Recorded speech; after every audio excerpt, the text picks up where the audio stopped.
reporter. Dasal na dasal ako. Sabi ko, I want to be complete. Ako dito si Gabriel Ramirez. Isa rin akong orphan. Tapos ang talagang nagpalaki sa akin, si Mr. Eddie Garcia. Siya yung kinilala kong tatay. Tapos isa akong talagang masugid na, isa akong seryoso na reporter na talagang umahanga rin kay Darna. At na-inlove naman kay babaeng impactan. Ang role ko po rito ay si Father Mateo, isang parish priest ng community. Ang kabutihan ay laging magwawagi at ang kasamaan ay dapat, kung hindi pwedeng patawarin, ay sumpuin. Ako po dito yung sidekick ni Narda, pwede rin kay Darna. Parang ako rin nag-ano sa kanya pag nangangailangan siya ng tulong. Parang rest back, ganun. I played the role of Apollo, kanin kamay ni Dr. Morgan. So I played the parang assistant scientist ni Dr. Morgan. Ako si guardian. That means ako yung tagahawak or tagapangalaga ng bato. Bali, bago dumating ito kay Narda, ako yung keeper ng bato kasi ako yung dating nagmay-ari nito. Sa aming pagbabalik, ang mga bagong mortal na kaaway ni Darna, darating na!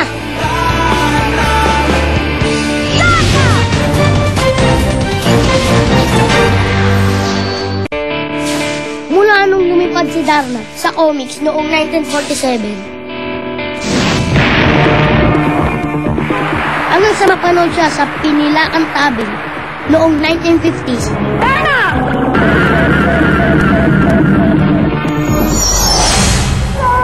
Hanggang 90s.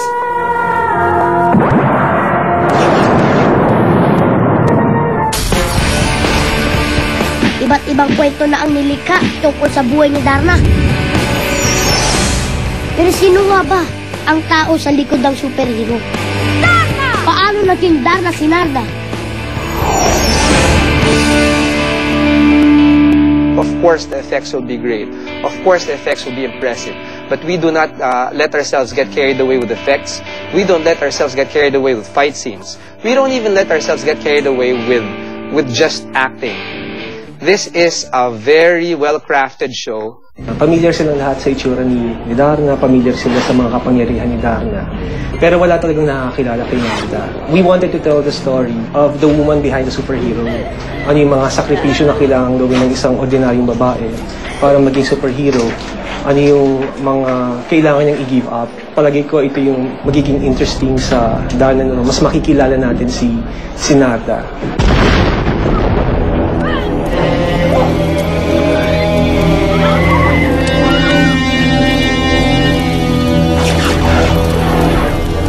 We made sure na itong Darna na ito would appeal to this generation of kids. We made this Darna fresher in terms of look. Darna! In terms of costuming, in terms of special effects. But most importantly, we made sure that we have a good story to tell. Kung ako lang ang masusunod, gusto ko na talaga umuwi dyan para makita ka. Fan din ako ni Darna nun eh. So lahat yan napanood ko, yung mga movies ng Darna, yung mga babaeng impacta, yung mga babaeng lawin, babaeng tuod. So lahat yan napanood ko sila noong naging pelikula sila nun. So na-excite ako kasi makikita ko sila ulit ngayon. Pinag-aralan ng creative team at nung nakaisip sila kung paano siya magiging iba, i-present pa rin namin sa Ravelo family at natuwa naman ng Ravelo family kung paano namin gagawin yung bagong Darna. Nagpadala ng Ravelos ng peg, ng costume, tapos nag-usap kami kung ano pwede pang i-improve. Basta may process yun na that we went through to make it perfect.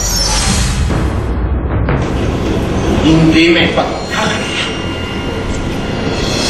Nagiging mas kapana-panabi ang pakikipagsapalaran ni Darna sa mga nilalang na makakalaban niya. Sa bagong kabanata ng kwento ni Darna, makakaharap niya ang pinakamababagsik na grupo ng kontrabida.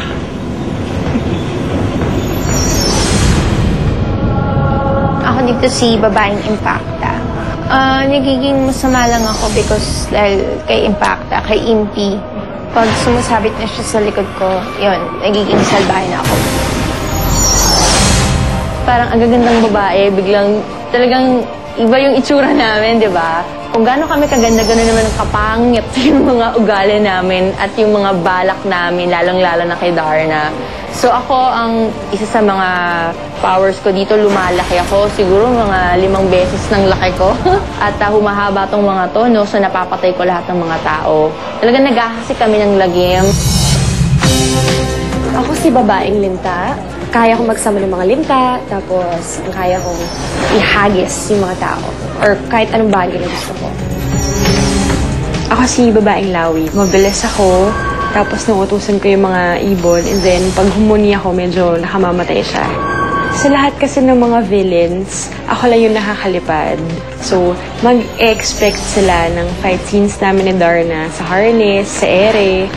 So, mas maraming fight scenes na nakaka-excite talaga doon. Teka,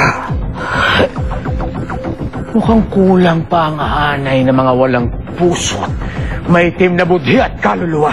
Sa aking pagbabalik, ipapakilala ko si Cobra at Valentina. At alam niyo ba kung sino ang magpapatibok sa puso ni Darna? Ako ba yun? Abangan nyo na lang!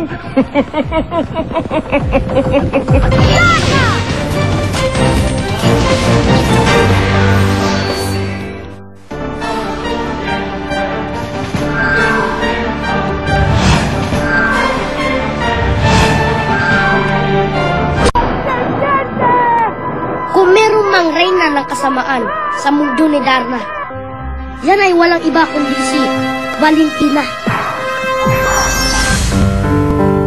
Sa bagong Darna na mapapanood nyo, mabubunyag ang tunay na pagkatao ni Valentina. At si Ate Iwamoto ang napiling gumanap sa papel na notorious na babaeng may ahas sa ulo. Pinanganak akong may ahas na talaga sa ulo. At si Narda, kaibigan ko.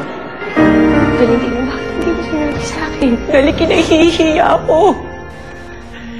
Kinahihiya kung walang nagmamahal sa akin. Naging masaklap ang nangyari sa buhay ko. Dati hindi mo naman alam kung saan ang galing si Valentina. Dati, di ba sinumpa, di ba ano. Ngayon, malalaman natin kung bakit naging masama si Valentina talaga. Pero parang kulang pa ang kasamaan ni Valentina. Kaya papasok na rin ang kanyang ama na si Cobra.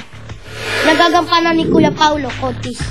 I was used to being a villain na tao eh. So this is the first time na magiging character ako na ahas. Maraming paghahanda, mentally, physically.